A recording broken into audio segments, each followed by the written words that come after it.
We are so thrilled to be partnering with Hinge. Hinge is the dating app designed to be deleted. As you all know, I'm a huge Hinge advocate as I met my partner of almost 3 years on the app. Even before meeting him, Hinge was always my go-to app because I met more relationship-minded people here and had some great dates. Clearly, I haven't been on the app for a little while, but I re-downloaded it to check out some of the new features. One that stood out to me was the voice prompt, my best friend's take on why you should date me, where your friend can hype you up. Not only does this make the profile creation less daunting, but it's not always easy to see your own green flags. So to test it out, I asked Yue some fun prompts to get her take on what I could put if I was dating again. So the first one, how long have we known each other? What was your first impression of me and how has that changed? Julie and I have known each other for almost 10 years. My first impression of Julie was that she's very social, but I've learned that she has a lot more depth to her beyond the social butterfly that she is. My next prompt, what do you think are my green flags?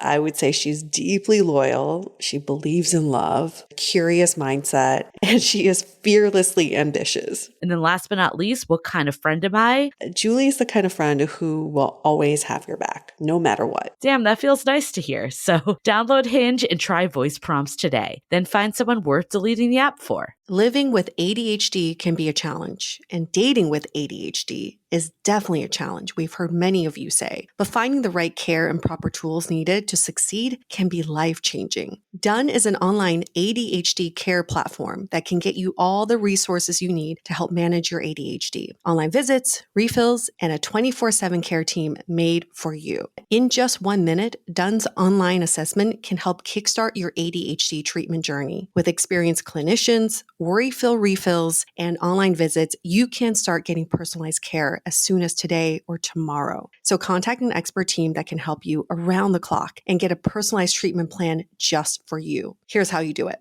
Take a free 1-minute assessment and book an appointment with a licensed ADHD clinician as soon as the next day. Get continuous care, one-click refills, insurance coverage, and 24/7 care team support with Done for just $79 a month, and pharmacy copays as low as $0. Visit get.donefirst.com/podcast to learn more. That's get.donefirst.com/podcast to learn more. Done. Turn ADHD into your strength. This episode is made possible by Badlands Pets. As you all know, Mojo, my precious baby, is the reason why I found love in the first place. He made me feel love again. So I would do anything to ensure his health and longevity. And actress Katherine Heigl and I have that in common. She's helped save over 16,000 dogs through her foundation. And after doing a ton of research, she feels there's one place we can look to improve any dog's health, and that's their food. So fortunately, she found that just by adding a few special superfoods to her dog's food, she saw huge transformations in their health. So she's made a 20-minute video explaining step-by-step how anyone can do the same thing to see incredible changes in their dog's health. I've definitely re-looked at what I'm feeding Mojo and making sure that, hey, he only has one life to live, and I want to make sure it's the best damn life. So if you want to keep your dog healthy and happy, go to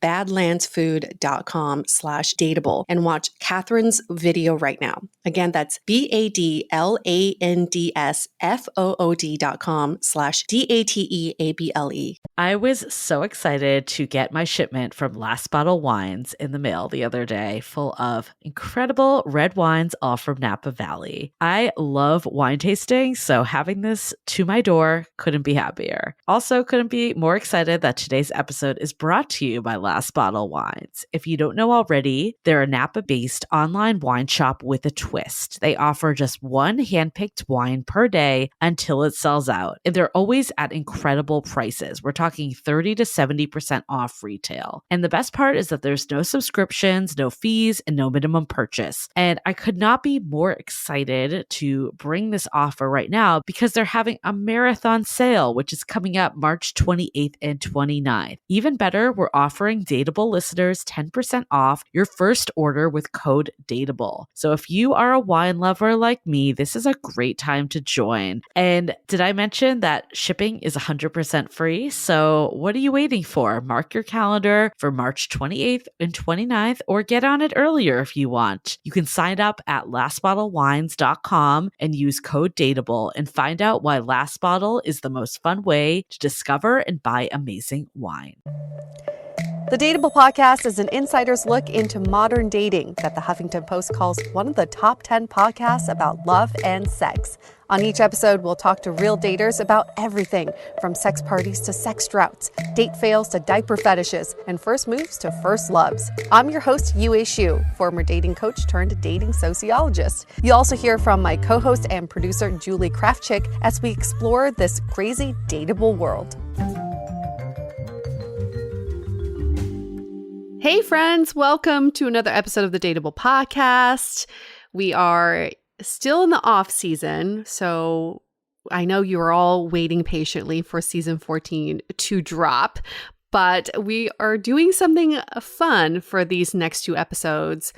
You're going to hear a lot about us, and today we're flipping the script a little bit, I guess kind of flipping the script where Julie's going to interview me. I don't know about what. She told me she has 1,000 questions already. So I'm a little nervous, but it's cool because I had a shot of apple juice. Okay. Sure it was apple juice. Well, maybe after this interview, you'll have a shot at something else. I'm excited. I think this is going to be fun. I also polled our audience in our Facebook group on Instagram, so I got some good questions from them also. Yeah, it's a good thing I can see those questions. Yep. So you're prepared for about 1% of the interview. So prepared for 1%. And I'll just black out for the rest of it. I'm a little nervous. I'm not going to lie. I'm a little nervous. Although Julie and I know each other so well, I think there are still there are things that we've talked about that haven't been public. So I'm just waiting. I'm just waiting for those nuggets to come out. Well, this is the first time we've actually done this, like the actual. How is that even possible? I will shout out the podcast Bad on Paper. I listened to it on a flight, and that's where I saw them do this idea. I immediately texted UA from the air. It didn't go through till the next day. It said we need to do this too. Okay, so shall we just get into it? I feel like, we might as well. I got a lot on my list. Take it away. Okay, so 2021 was a big year for you. Really was. You bought a house, moved to a new city, and entered a new chapter with your partner. 3 years later, cohabitating between two cities. So of everything that went down in 2021, what do you think was the biggest adjustment you faced? Ooh, a biggest adjustment. The biggest adjustment, quite honestly, Julie, is turning 40. Turning 40. Turning 30 was a big year. I kind of remember that because I felt a lot of mental changes that happened. But I think 40, I felt a lot of the physical changes. And I don't know if this is like placebo effect or you just like read about it in magazines, but I felt absolutely like as soon as I hit 40, there were things that I was a little slower at doing, slower to recover, and things hurt that I never thought even existed. So I think that was the biggest adjustment, was just adjusting to my age, my physical age. Yeah, this is 40. It's so interesting because I can relate to that. I don't feel my age. And sometimes it's interesting that you finally felt it. Like it kind of caught up to you. Yeah. What do you think was the biggest thing? I know you mentioned a few areas that things hurt a little more, recovered less. Like was there one area that you said, I could have done this in my 20s a lot better? Oh, yeah. Prime example is a day in New York City. So when I went back to New York this year, the difference of between my mid-20s to 40 was like night and day. A typical day of UA 25 years old in New York, it would start at 7 a.m. and I'd be back to back to back to back to back all the way till 7 a.m. Okay. Like I would go the entire 7 a.m. to 7 a.m. because I can just stay out and I have so much energy and I'm not tired or hungry or thirsty. This time when I went back, I had to take multiple naps, multiple breaks, and also just say, Yue, you're not 25 anymore. It's time to go back to your hotel and just rest before you go on to the next rest of your day. So one of my biggest intentions for 2022 is to slow down and to listen to my body more. I think that's so funny because when I think of someone that has a ton of energy, you are who I think of. I know. Me too. But see, Julie, this is kind of what I mean by this transformation and adjusting to it is that you were a certain identity. And then at some point you got to say, okay, I'm not that anymore. Maybe I'm not the hyper energetic person anymore. And I have to be okay with it. I can't live up to that all the time. So let's talk about identity and also 25.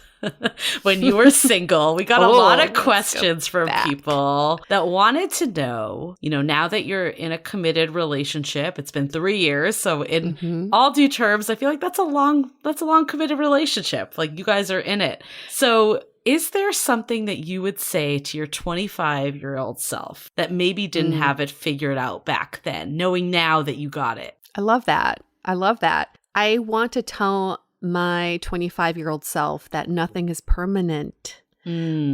At 25, I was with my boyfriend who I'd been with for, I think, 3 years at that point. We were living together. I was thinking that this is going to be a permanent relationship. I had just quit my corporate job and then I was freaking out because I was trying to break into entertainment and didn't know what the future held for me. And overall, I just had a quarter life crisis at 25, which a lot of us have talked about on this show too. Just like, what is my life? I need to figure it all out right now, or I am going to be the biggest loser. And I have to say, from 25 to 40, my life and my identity, my location, my hair, everything has changed 1,000 times. And that is okay because I'm just exploring the different multi-dimensions of me. And I will keep doing that till the day I die. So nothing is permanent, and know that at 25, whatever you think is your biggest problem probably will just be chump change by the time you turn 40.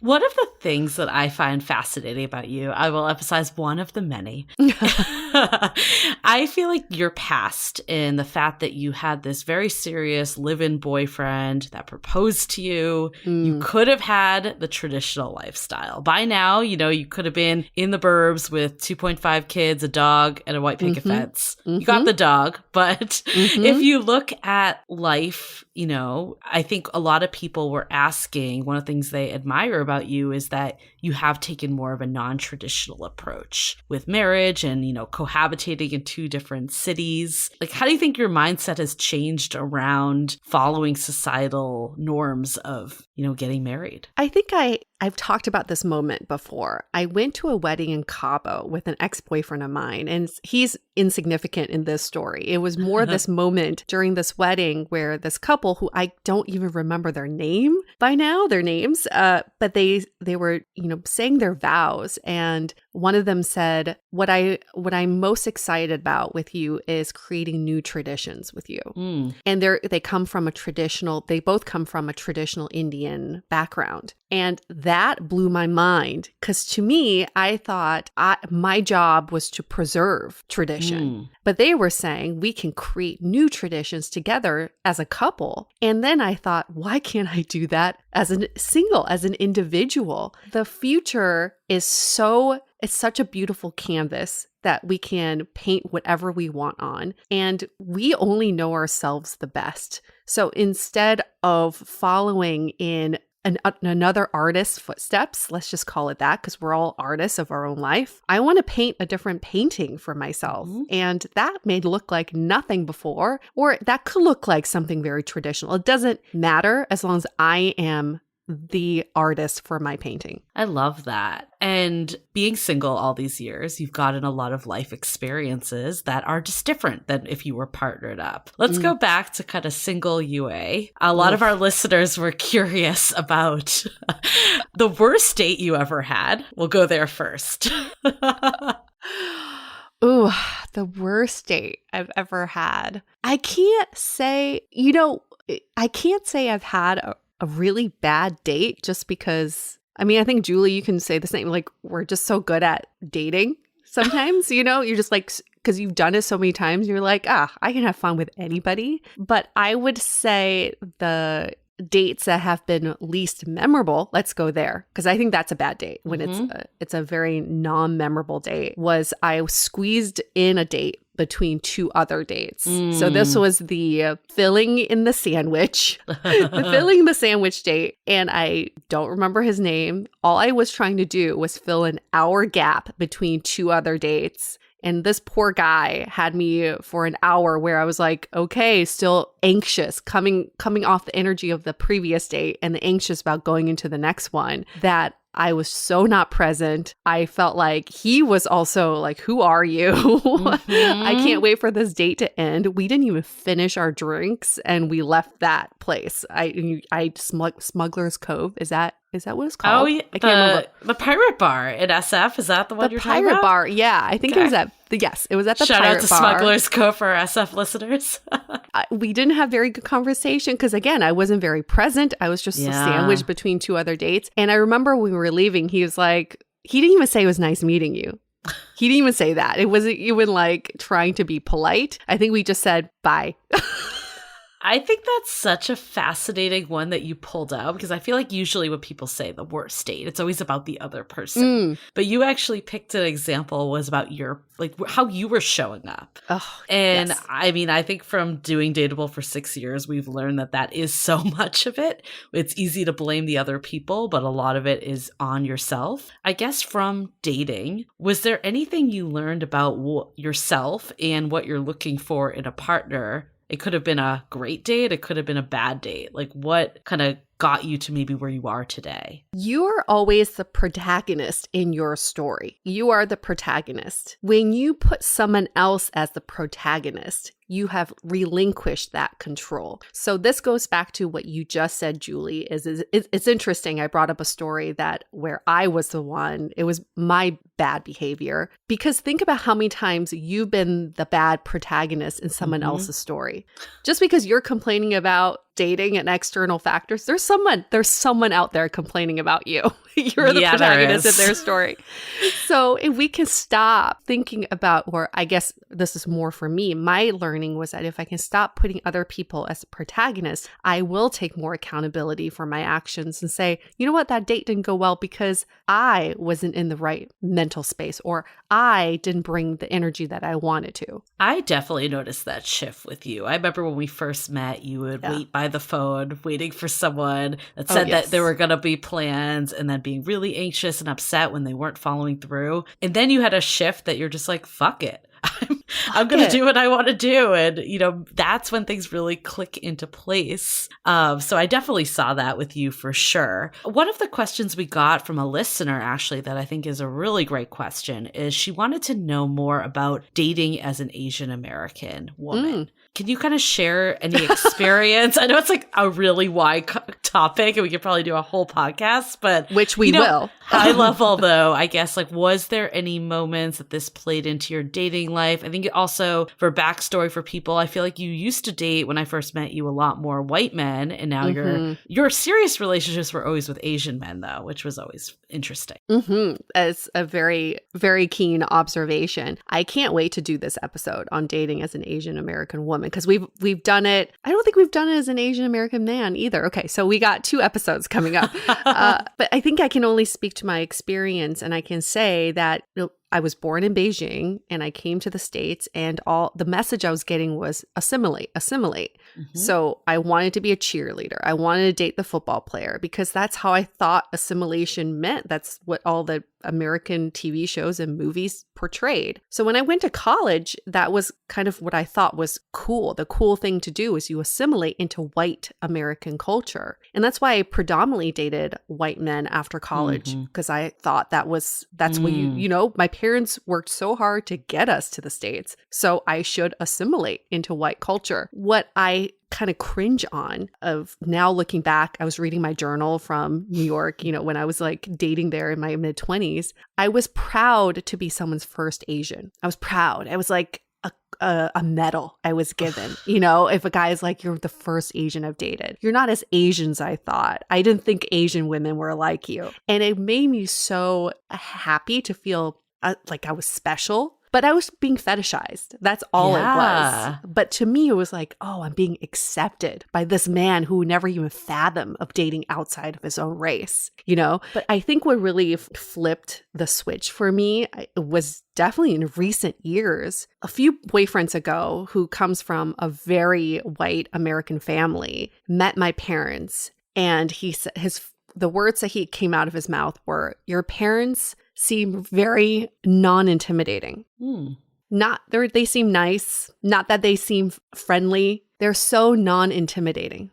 And I was like, that is how Asians are portrayed all the fucking time. We're just safe and non-intimidating, but nothing exciting, nothing unique. We're just non-intimidating. You might as well just exist. So because he said that, I was like, dude, I don't want to be with someone who just thinks my people are non-intimidating, right? Right. And is that what he feels about you, you know? Exactly. Right. I think that was his indirect way of saying that. And I didn't want to be with someone like that. So I didn't make a race decision to date Asian men. I just made a decision to date men who saw me as an equal and respected me and my family. And that happened to be with mostly Asian men since then. Very interesting. So I want to go into your current partner because I feel like you have an interesting story that a lot of people might not know, that you knew each other for a very long time before you actually got together. And I think this is a prime example of just how your network in person and friends of friends can really, you know, be a source to meeting people. And maybe it doesn't always happen instantly. It could be the long game. Can you kind of take us through when you first met and then how things progressed into an actual relationship? What is so beautiful about human nature is that we are different all the time. We are evolving all the time. So when I met my partner, I guess almost 10 years ago, he was a totally different person. We met in Shanghai. He was living there. I was visiting a friend, and we had mutual friends, and we met at a club. So contextually, that was not a relationship starter for anybody. And I remember just thinking, oh, some playboy, he, was some like ABC, which is like American born Chinese, which he really isn't, but it's like a term you use for Asians who are Americanized and then they go back to Asia, then they are considered ABCs there. They're not locals. And so those kind of guys get a lot of attention in China in general. They can date locals, they can date ABC women, they can date non-Asians. So I already kind of was like, no, this is not going to happen. But we moved to San Francisco around the same time, I think the same year. He was married at that time. And so another check, like not available, definitely not even going to consider him. But we ran in the same social circles. So when he was going through his divorce and I was going through a breakup with my last partner, a lot of people were pushing us together, including our friends, Julie. I remember you were saying that, and I've heard it from other people. And it was a very memorable evening that one night when you called me and you were like, oh, Deb's hot divorce friend is coming to this bar. I remember you calling me and saying that. And I was like, which one? Deb has a hot divorce friend? And I finally pieced the two and two together. I'm like, oh, that guy. Okay. You know what's hilarious? I didn't even realize I did that. Because like for some reason in my head, I remember calling you and being like, come meet us out. Yeah. But for whatever reason in my head, I thought you already knew him. I didn't think like I was like positioning him as a new person. But that's funny that I was. You knew I knew him. But what was funny was I was already in my pajamas. You were trying to use an extra carrot to dangle in front of me to tempt me to come out. I just wanted you to come out. You did. And I had a lovely time. I'm so glad I did. But I remember going there and I was like, who is this guy? Oh, and then I pieced the two and two together. You knew I already knew him, but not, we weren't like hanging out one-on-one. And I remember getting there and then you and our group of friends were saying like, you two should date. And I was like, no, he's going through divorce. I think it's just too fresh. And of course, like a month later, we start dating and but that night I saw him in a different context. And I think you actually, you know what? He owes you. He owes you big, Julie. All this time I thought I had nothing to do with it. I'm so glad I did this interview because now it's me.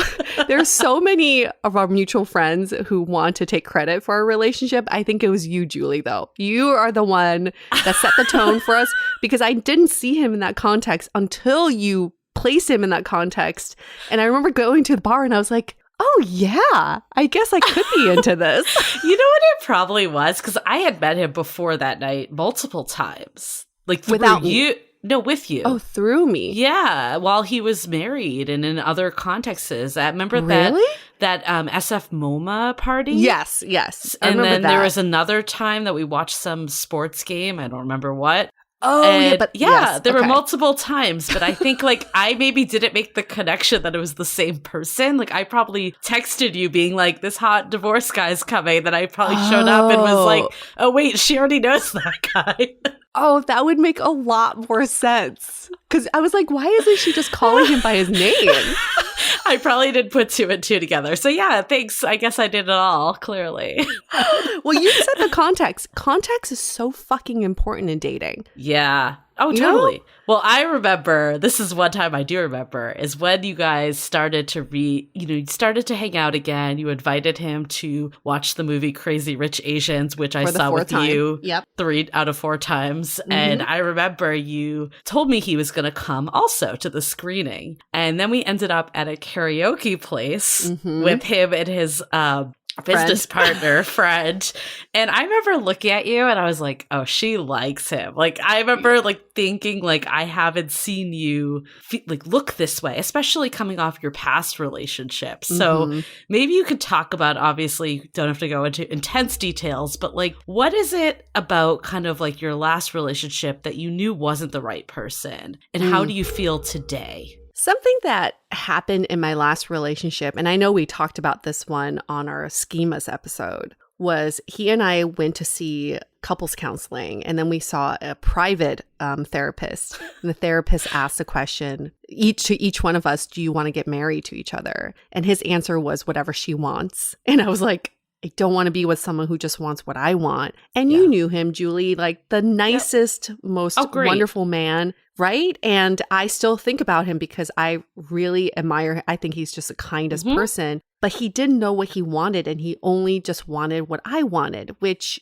you don't want that. You don't want that responsibility for your partner. It should be a partnership. You both want to do this together. So that was a very telling point. And I think we broke up like a few days after that conversation, because that's when the light bulb went off in my head. It was like, we don't need therapy. This is not a joint issue. Yeah. I think this is an individual issue. But being with my current partner, and I think I remember like telling you this, Julie, even early on, he is so clear on what he wants that he is the first man to have ever asked for change in behavior or to call me out or to push back even. And it's been really refreshing to be with someone who's very clear about what they want in a partnership. I think that's such a fascinating statement because we hear all the time of people not wanting to rock the boat or push the boundaries. But you're actually saying that you were way more attracted to someone that did that versus the person that just went along with the flow and almost kind of just became a morph version of you. Yes. And I think in the beginning, we're all trying to just play it cool. You don't want to be too difficult, and you want to make sure that you're like compromising, but you can still do that and still know what you want and be assertive in what you want. I would think everybody who listens to this podcast is over 20 years old. I mean, if you're not, then maybe you don't know what you want. You are so enlightened. You're just enlightened. You're doing like a school paper on us. Cool. Love that. But for anybody who like, every day we get older is it's an opportunity for us to hone in on what it is that we want. And I really admire someone who can spend their time figuring out what they want and knowing how to deliver that information. So I do agree, like in the beginning of a friendship, in the beginning of dating and a relationship, we do tend to step back just a little bit more, but there is a way to assert yourself in the way that's very sexy. I think it's very sexy. Absolutely. I mean, I will second that your ex was a super nice guy. Like, I really liked him as a person. I was not surprised when you broke up, when you told me. And I think what it was is that I feel like you weren't the vibrant Yue that I knew around him. And I think so much of it, I remember even like Logan Yuri talking about this, is like, what side of you does this person bring out? And it's something that we don't really think about a lot when we're dating. It's, you know, how can I impress them, or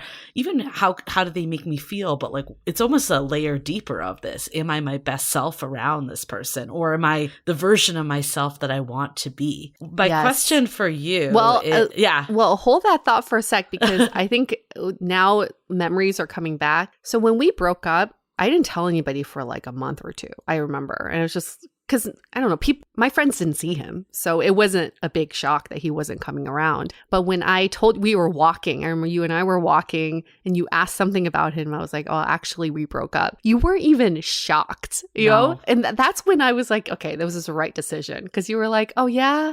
Oh, are you okay? Like, you said relieved too, which was a huge red flag. Like a red flag that, I guess a green flag that it was the right decision, a red flag that it was not the right relationship. Correct. Yep. Okay, before we get to this next question, let's take a quick break for some messages. This episode is made possible by our sponsor, BetterHelp. In our years of doing this podcast, there has been one major takeaway, and that is therapy is beneficial for pretty much everyone. And we are so happy that BetterHelp makes therapy more accessible for all by matching you with your own licensed professional therapist. You can start communicating in under 48 hours by connecting in a safe and private online environment. And you can send a message to your counselor anytime, I know I do, and schedule weekly video or phone sessions. BetterHelp is more affordable than traditional offline counseling, and financial aid is available. As our wonderful Dateable listeners, we want you all to start living a happier life today. As a listener, you'll get 10% off your first month by visiting our sponsor at betterhelp.com/dateable. Join over 1 million people who have taken charge of their mental health. Again, that's BetterHelp, spelled HELP.com/DATEABLE. This episode is sponsored by Via. We all know there are things that can help set the mood in the bedroom, but did you know a little THC could also do that? Yes, Via has developed a unique blend of pleasure-enhancing cannabinoids, libido-strengthening herbs, and a low dose of THC all into one mind-blowing gummy called High Love. This gummy, wow, it will awaken your senses, increase blood flow, and intensify any sexual experience. I've been pleasantly surprised by the High Love gummies because it is just the right amount of THC for me to have a good time without feeling sleepy. And hey, if THC is not your thing, Via also offers a wide array of other gummies without it. And everything legally ships in 50 states with discreet packaging directly to your door. So if you're over 21, you can get 15% off and a free pack of award-winning Dreams THC plus CBN sleep gummies with our exclusive code DATEABLE at viahemp.com. That's VIIAHEMP.com. Let the gummies work their magic. Head to viahemp.com and use the code DATEABLE to receive 15% off and one free sample of their Sleepy Dream gummies. That's viahemp.com and use the code DATEABLE at checkout. Take your passion and pleasure to a whole new level with High Love from Via Hemp. As you know, I recently left my corporate job and I've been in total recovery mode, all about self-care. One of my new routines is the nighttime shower before bed. There's just something about washing away the day day and that reflection that's been super helpful for me. I've been using one of our partners, Osea's Mega Moisture Duo. This combo body oil and body lotion are so freaking incredible. It literally feels like I'm at a spa. I realized that the secret is seaweed and other skin level ingredients that are normally reserved for face products. And that's why I was so excited when Osea became one of our partners. And, we're so grateful for partners like this because one, they keep the show going, but they're also super good for all of our listeners and for our own well-being. So if you want to have that nighttime bliss like I am doing, you can get 10% off your first order site-wide with code DATEABLE at oseamalibu.com. You'll get free samples with every order and free shipping on orders over $60. So head to oseamalibu.com and use the code DATEABLE for 10% off. Let us know which products you end up going with. Share them in social. Super excited to see what you end up choosing. When you bring your child home for the first time, you want a baby monitor you can trust. When you choose Stork, you choose technology trusted to monitor 10 million babies in hospitals every year. Stork continuously tracks your baby's pulse rate, oxygen saturation, and temperature. Visit MassimoStork.com to learn more. Stork, a revolutionary baby monitor, is born. Stork is not a medical device. Read and understand all product labeling. Massimo data on file.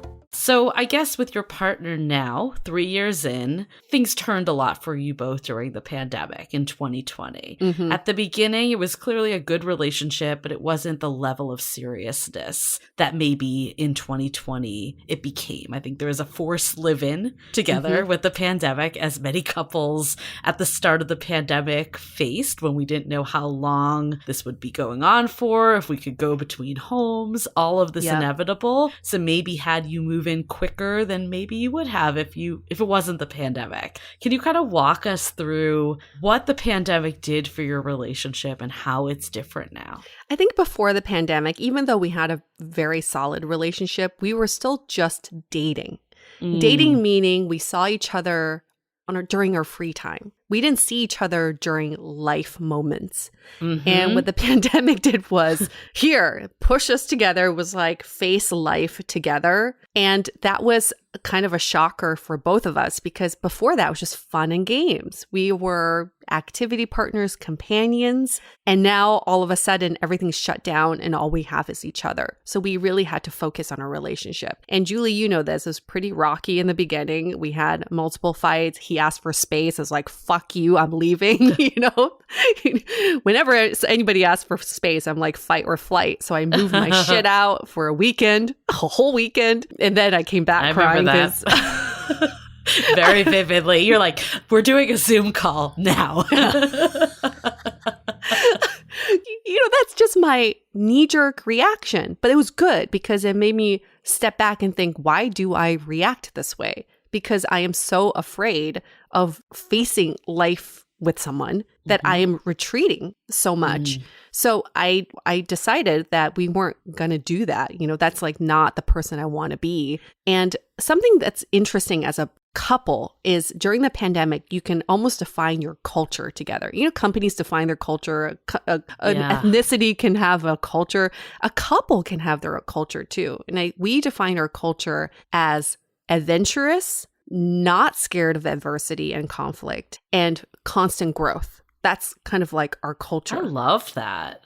And I think that's what's helped us get through the pandemic, just the two of us, if we can just keep in mind, hey, are we on our culture here? Like, are we on brand or are we reverting back to our old selves?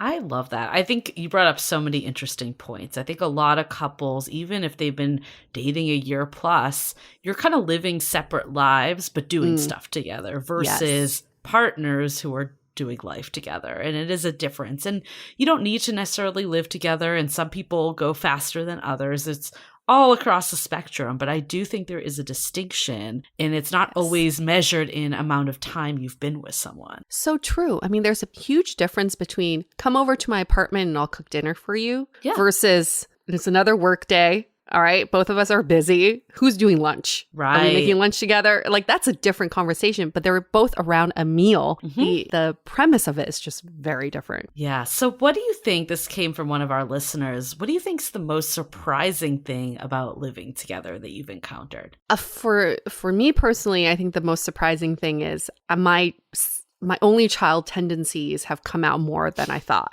I thought I had suppressed them for 40 years, and here she is.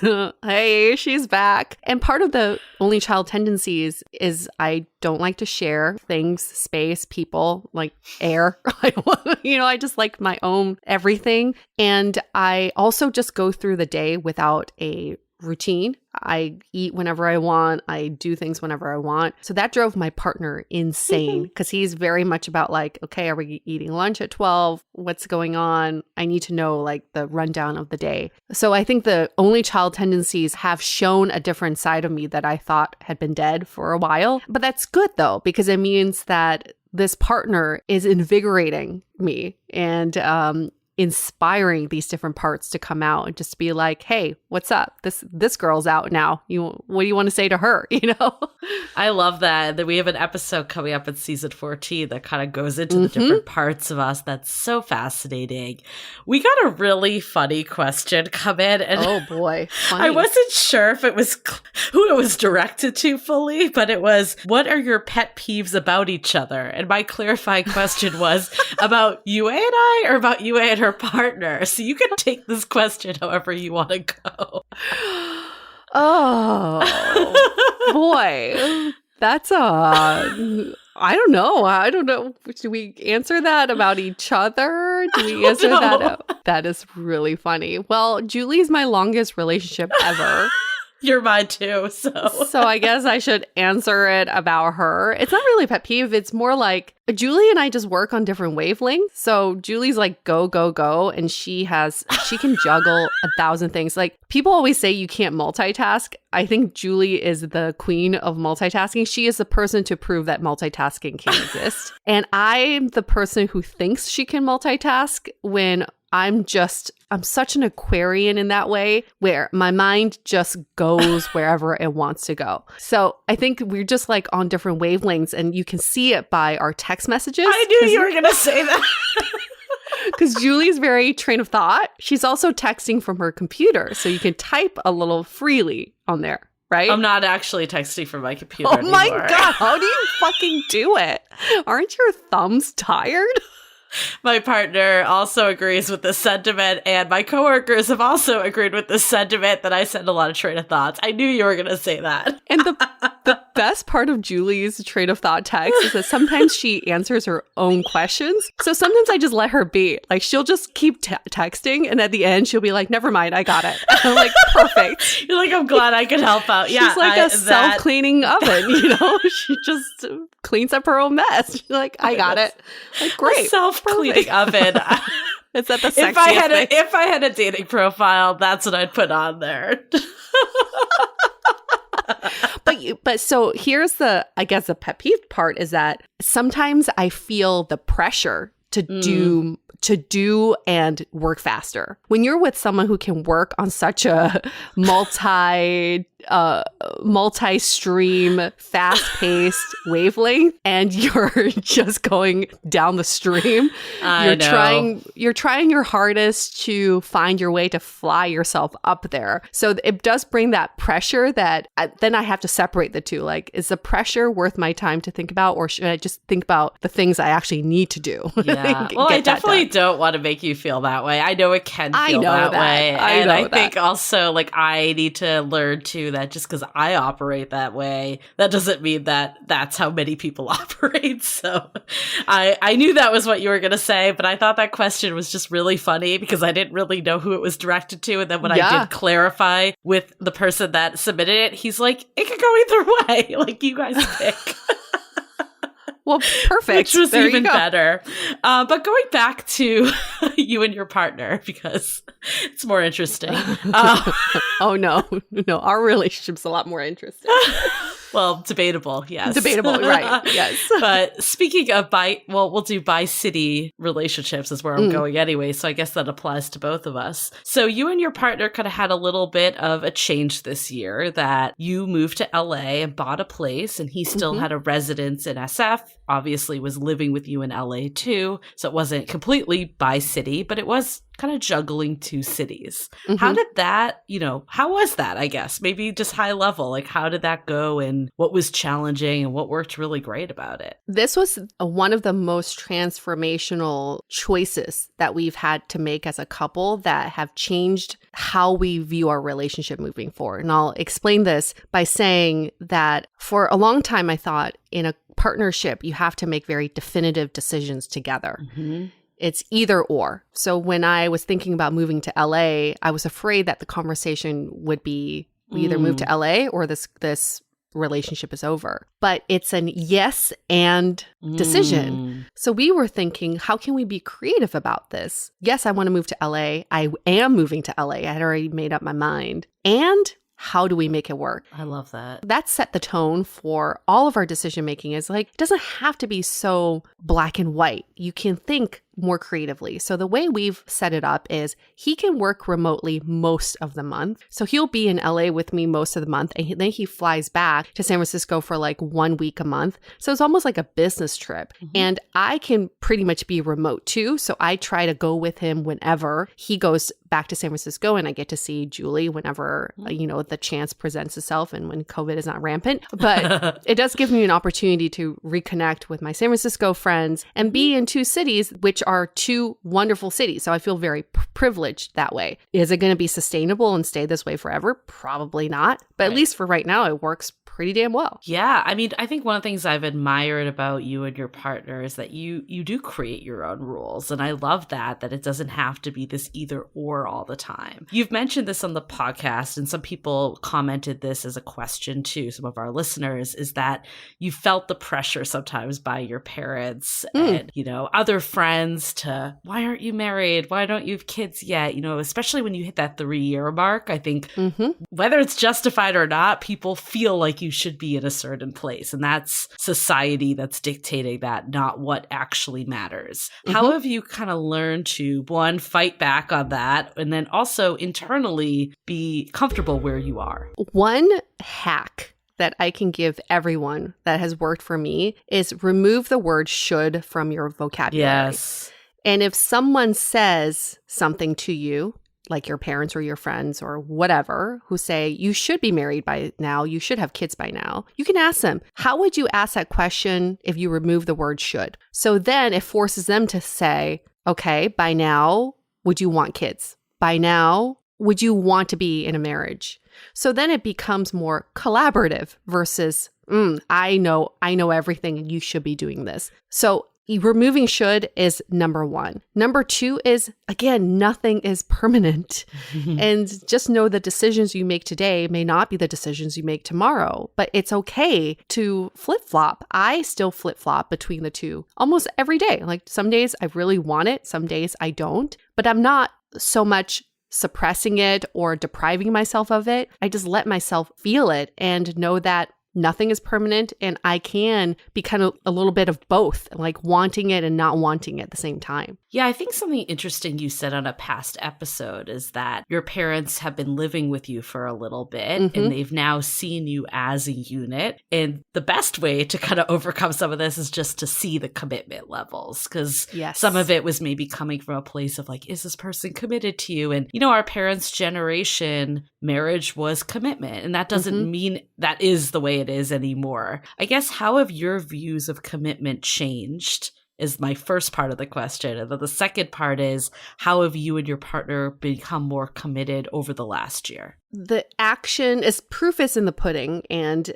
action speaks louder than words. So what my parents saw was when I was away from LA for a business trip or whatever, my partner would stay in LA with them and spend time with them. When he has his place in San Francisco, he could easily just go back to San Francisco, but he wanted to spend that time with them because he does feel invested in our lives. And so I feel like that they feel a lot better about that. And I also think commitment is, how do you want to visualize this. I think with marriage, the way I visualize commitment with marriage is that it's a box, and then you put the two people in the box and make sure they don't escape outside the box. But I feel like better commitment is when both people are drawing the boundaries. That could be a box, it could be a circle, it could be any fucking shape you want.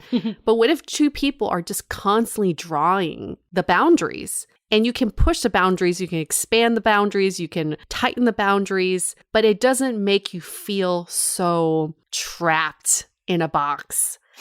And I hate that. The other thing, you and I have talked about this, Julie, is that for some reason, society loves to demonize marriage. So then it almost makes it not cool to be married anymore. It's like not cool to be straight or married, right? Yeah. It's like, oh, you're the straight. The tables are turning. Right. You're like so not woke because it's like, people think of it as like a trap. There's Chinese saying my mom was telling me is marriage is like the water under a bridge. People who are in the water want to get out, and people who are above the water are trying their hardest to get in. I'm like, that's just terrible. That's just sad, actually. It's like no one's happy, basically. No one's happy, yeah. But I'm like, who's on the bridge then? Right. Just let them be on the bridge. Nobody go in the water. So in my mind, at least, that's a great thing about 40 is that you fuck it. Like, who cares about the commitment, the marriage and the vows? I've gone to so many weddings. I question if any of them are real, and some of them are and some of them aren't. But if the two of you can keep drawing your boxes and your boundaries,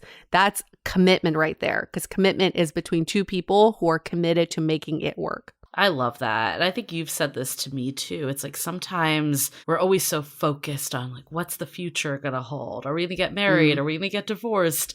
What if they leave me? And it's like, the reality is you just don't know. Obviously, you can set yourself up for success. Like, clearly don't be in bad situations, but life happens and, people do change, and hopefully you grow with your partner. But just because you don't for some reason, it doesn't mean that it was a failure either and you were any less committed. Exactly. We can't hinder our present time due to our anxiety about the future. Yeah. The future has not happened yet. So why let that hinder our happiness now? So I want to switch gears a bit. And you also, for most people probably know this, but outside of Dateable, you also work in the fitness industry. So you have taught dance classes before. You are a producer at Tonal, which is a fitness company. So you're pretty ingrained in the fitness community, and you're also a fitness enthusiast.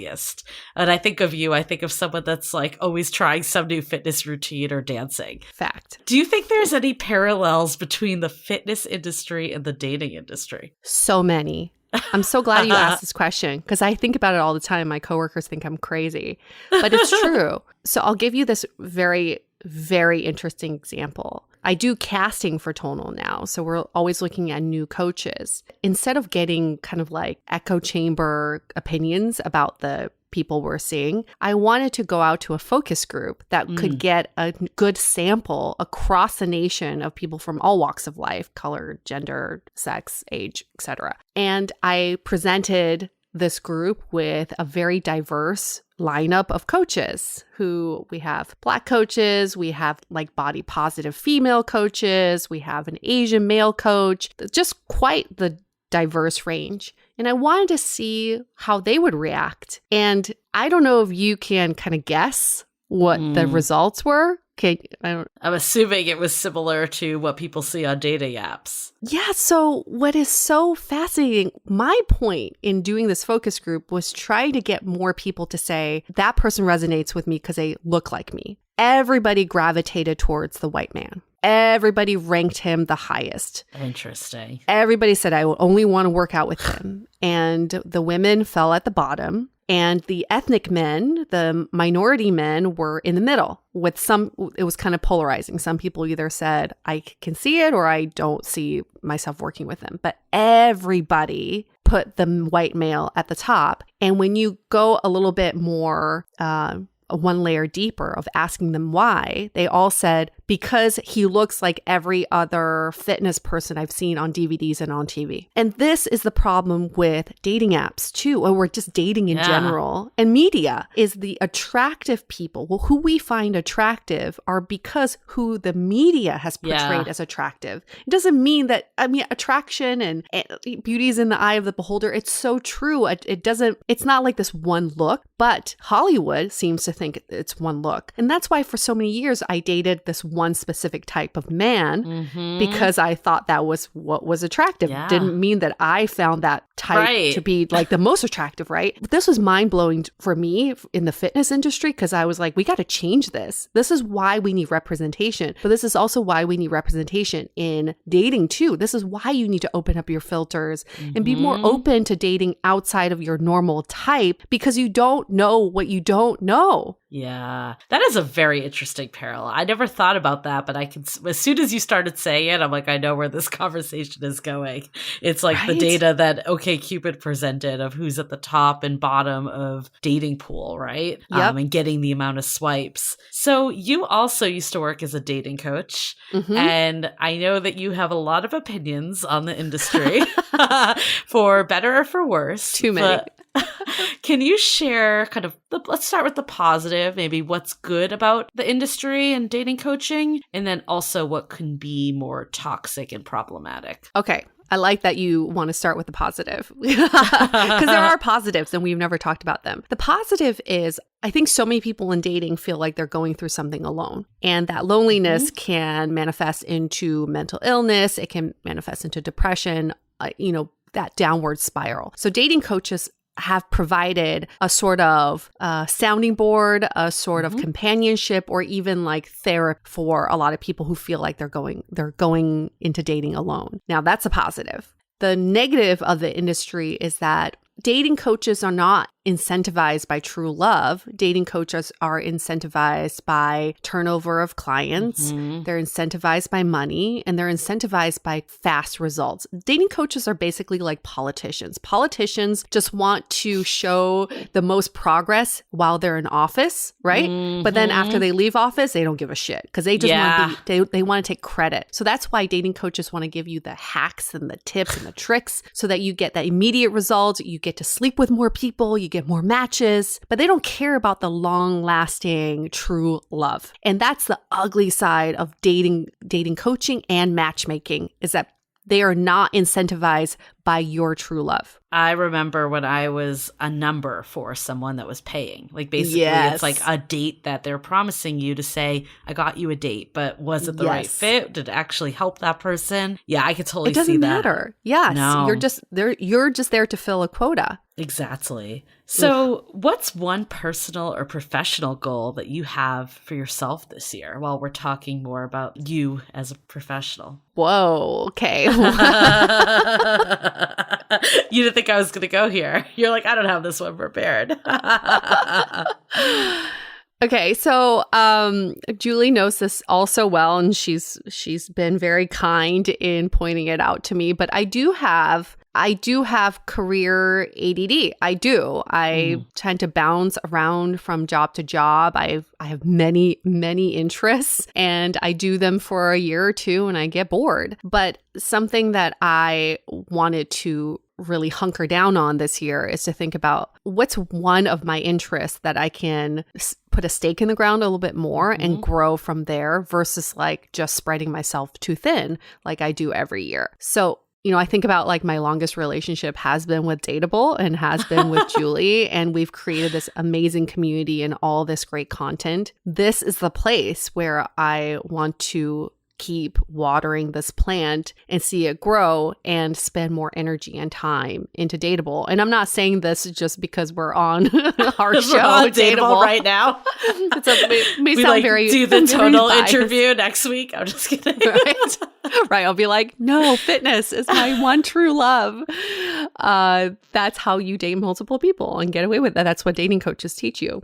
But it's really important for me to focus my time and energy into DATEABLE. And our listeners ask us all the time, do you guys have other jobs? What's next for DATEABLE? And these are great questions because I know Julie and I really want to grow the shit out of Dateable because we've learned so much from it. It hurts us that not more people can learn from it, because if everybody listened to the show and can learn along with us, dating would be so fucking awesome. And like, it might actually make me want to be single again. You know, if everybody was just dateable all the time, like how much fun would that be?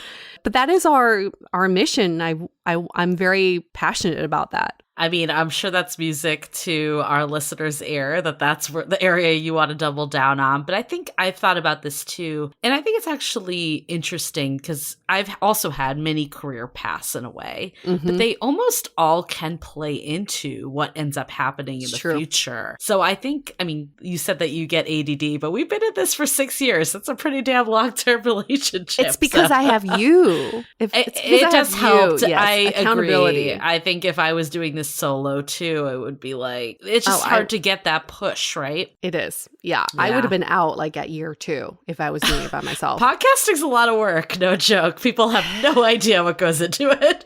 And we have no idea who's listening. That's the problem. Well, that's always a good thing to hear. So back to relationships, but primarily back to you. Relationships are always, we heard this from our recent guest, Dr. Gladys Otto, about how relationships are essentially the biggest reflector of yourself. What have you learned about yourself in the last, I would say, year that's really helped you grow as a person? Something that I've learned in the last year and recently is I stopped being kind to myself or compassionate to myself in a way that I would be to the 10-year-old me. And recently I've been watching old home videos with my parents, and we dug them up from when I was in elementary school and middle school. And I watched this girl on screen who is so serious, who can't smile, who thinks the world is so serious around her. And I just want her to laugh and smile and be a kid and be fun. I realized that my relationship reflects this part of my childhood where I forgot to have fun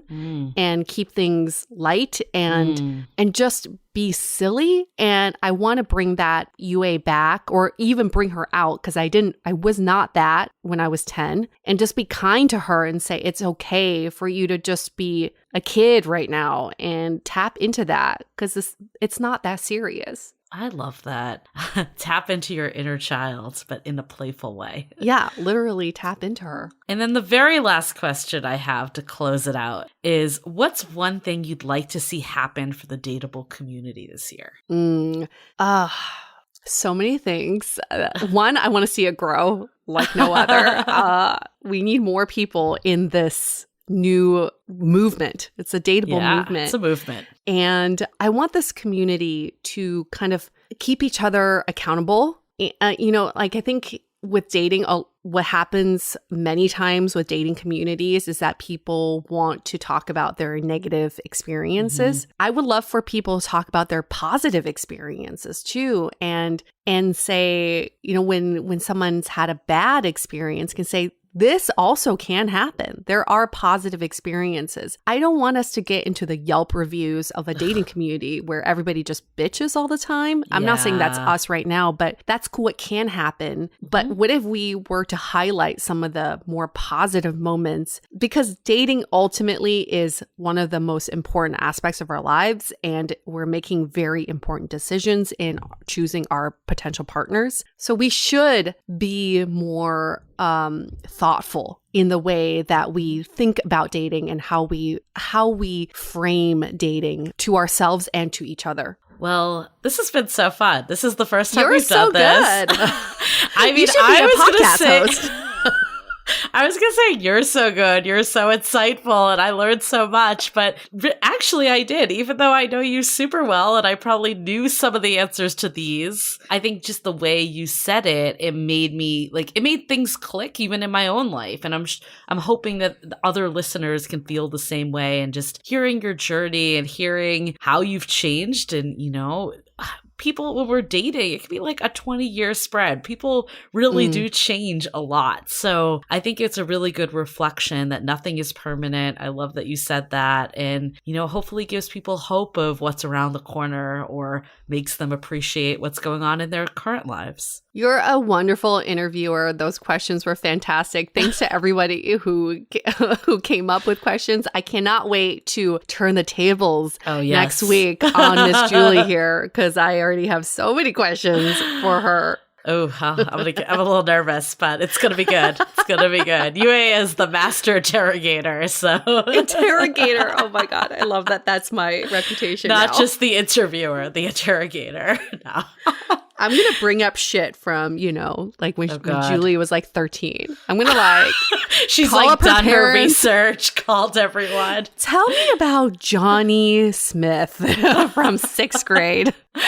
Oh my God. I just remember this is the teaser to come, but I remember I made the mistake of telling my parents that I got a mix CD back in the day. You remember when it came out from someone and they signed it Love Sam, and they never let me live it down. And from that day on, I did not share much.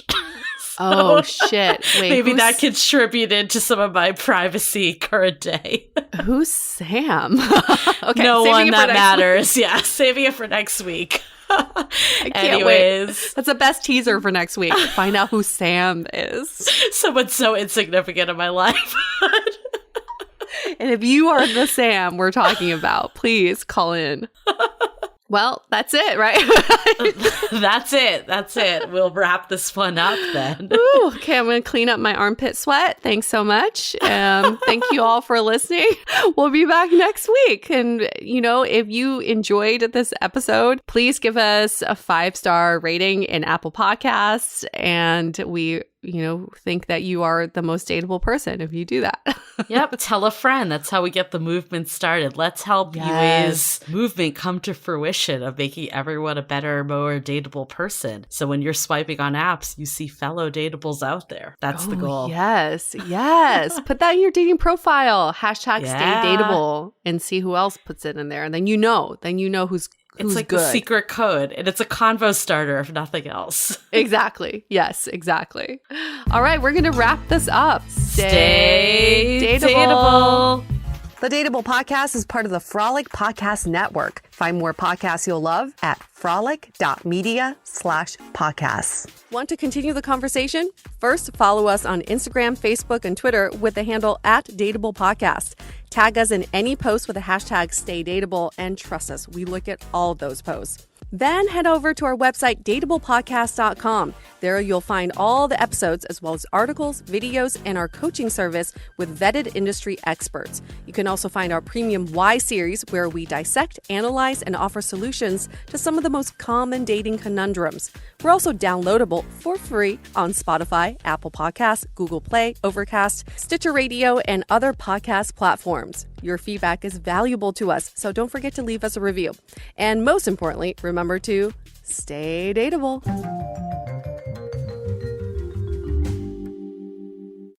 When you bring your child home for the first time, you want a baby monitor you can trust. When you choose Stork, you choose technology trusted to monitor 10 million babies in hospitals every year. Stork continuously tracks your baby's pulse rate, oxygen saturation, and temperature. Visit MassimoStork.com to learn more. Stork, a revolutionary baby monitor, is born. Stork is not a medical device. Read and understand all product labeling. Massimo data on file.